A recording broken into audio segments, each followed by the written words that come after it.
Well, hello. This is After the O Show, and I am here with Zena Sparks, here to converse about a few things, and most importantly, to definitely hold on to your children, and more so, to pay attention to if your child is showing an interest in sports. Yes, the physical is important, Absolutely. but most definitely heart screenings. So Zena, do you mind giving a little bit of background? Do you mind going back to that day last week? Well, yeah. So Monday night, my son was at practice with his father, and he finished practice, went in for a dap with the coach and all of that, and just leaned over. He was tired. His dad described, and he said, "My stomach hurt." His dad was like, "Oh, it's okay, like just shook it off. Like you're probably hungry or something. When you're on your way to your mom's house, we co-parent." And said, "We will be home shortly. You'll be okay." And on the car ride there, he lost consciousness and he was not able to be revived. And they really tried their best to, they did CPR, they shocked him, they gave him adrenaline, but he did not respond, and I was forced to make the decision to stop and let him go back home. What I want you to understand is Daryl was 13 years old. Yep, Darrell. I'm sorry about that. I'm Okay, sorry. No, that's fine. He got called Daryl all the time. His dad's name was Daryl. Okay, You're correct. That's my daddy name. I'm like, they don't know No, your that's daddy. cute. He You was gotta so check funny. where check is needed. Right, And right. But his nickname was Rello, though, right? His friends called him Okay. Rello. I didn't call him Rello. I didn't Okay. know his name was Rello until now. Yeah, he had a couple of different names. I called him Darrell. Okay, so she called I her called baby him Darrell. Darrell. And when I tell you, he has so much life from He what I did. saw. My son, I describe him as an expert socialite. Mm-hmm. He could, go anywhere, any gym in the city, and just make friends. He had an aura about himself that drove people near him and attracted people near him. He had a heart of gold. He was always smiling and playing. He played I saw that. so much. He irritated me so much. That was our relationship. It was very love, hate, just like we beat, I saw but we you were cooking. friends. Yeah, that was my baby. He was such a good boy. He didn't mind me. He didn't pay no attention to me. He'd be like, whatever, girl. He was an exceptionally good basketball player, very, very talented. I feel now, knowing what I know now, that he very well could have went to the NBA. He always talked about it. He was confident he was going to the NBA, and I was like, babe, we have to come up with a plan B. We have to. He was like, I ain't having it. He wouldn't think about it, and I think one of the most heartbreaking conversations I've had thus far is with his coach, his longtime coach. He's coached him more than any other coach. He had the most time with him. And he talked about, he was like, it now makes sense. It now makes sense. Darrell was, like I said, an exceptional player, handles, he was wise in his decision making in the game. He was great. But they could never get him to reach his top potential, his peak potential in conditioning. And being able to his performance as far as endurance. He was always trotting, and he was a point guard, but he would be with the big man in the back a little bit sometimes. They'd be like, come on, old man, you've been smoking cigarettes. They mess with him. But we didn't know that he was at a disadvantage. He was sick, and we didn't know, and he gave his everything. He gave him everything. My son was so resilient and determined. It's insane to me. Most kids train with one trainer. My son called the other trainers around the city and found rides to go to their gyms to work out with them on his own. He was determined. On his own. And his love language was words of affirmation. He liked to be told, good job, I'm proud of you, you did good, and he was looking for that approval from them, and not knowing that he gave everything that he had. So to know that they pushed him, and in love, they didn't know, nobody knew.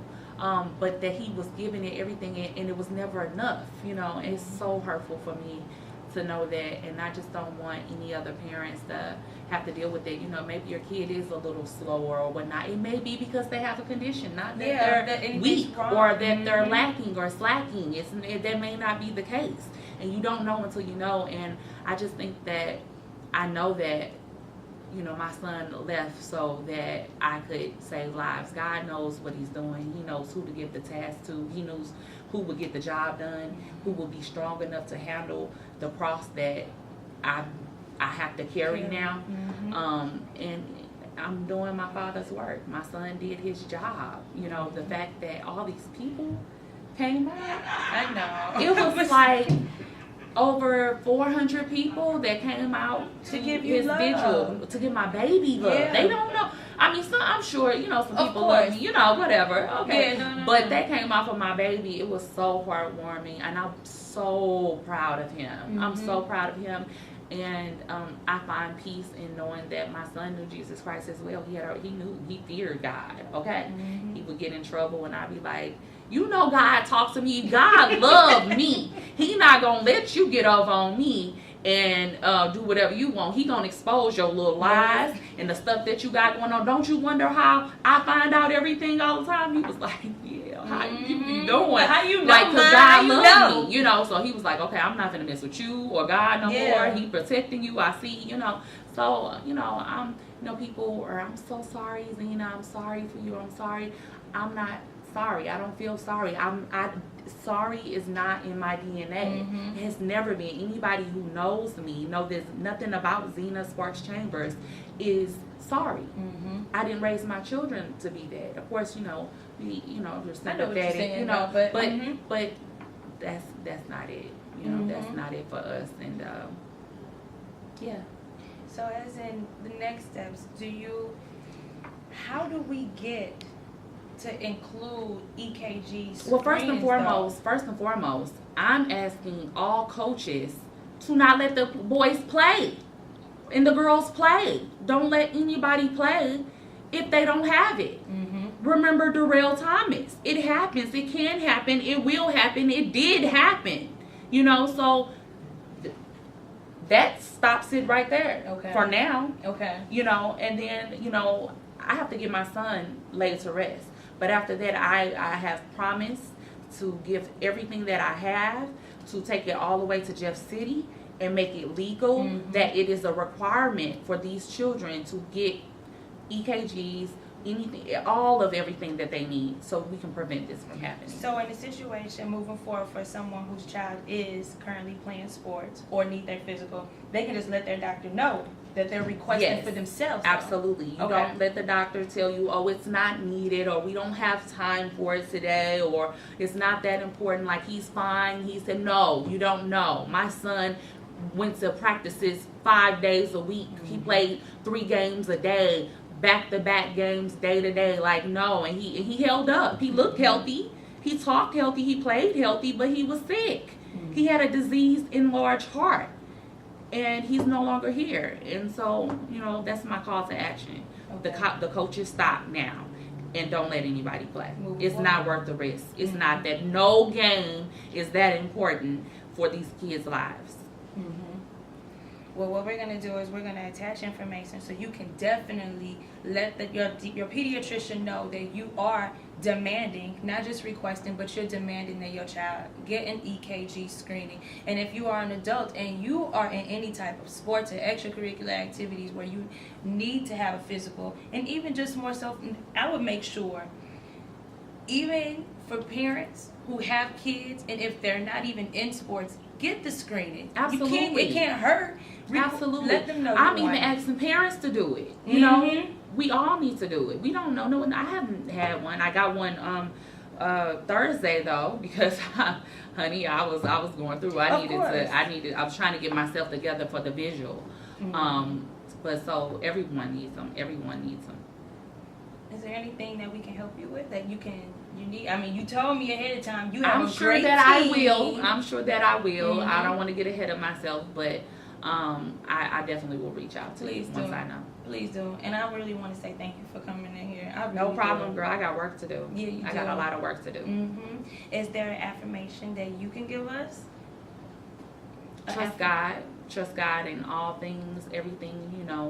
Someone said, "Oh, I pray that you have understanding." I understand everything. Very clear. I understand everything. There's not a doubt in my mind. There's not, I haven't asked God why me. I don't question anything. It is what it is, and He's spoken. And I listen, and I find comfort in knowing that where my son is. I know where my son is. Oh, definitely. I know where my son is, and I know I'll see him again. And I know that his death won't be in vain. Not when Mama owned it. Not when his mama. Darrell knew who his mama was. He knew. He knew I'm gonna take care of business. So, just trust God in all things, y'all. God is real. He is real. He is so real. Okay. And that's it. Trust God. Trust God. And definitely, parents, adults, I don't care if you're not a parent. Everybody, like Zena said herself, let your doctor know that you want an EKG screening. Because now, I'm going to be honest with you. For me and my kids, definitely. Thank you. Thank you. That's pretty much that. That wraps up the interview. But more so, this is not the end. This is not the end. It's the beginning. It's just the beginning.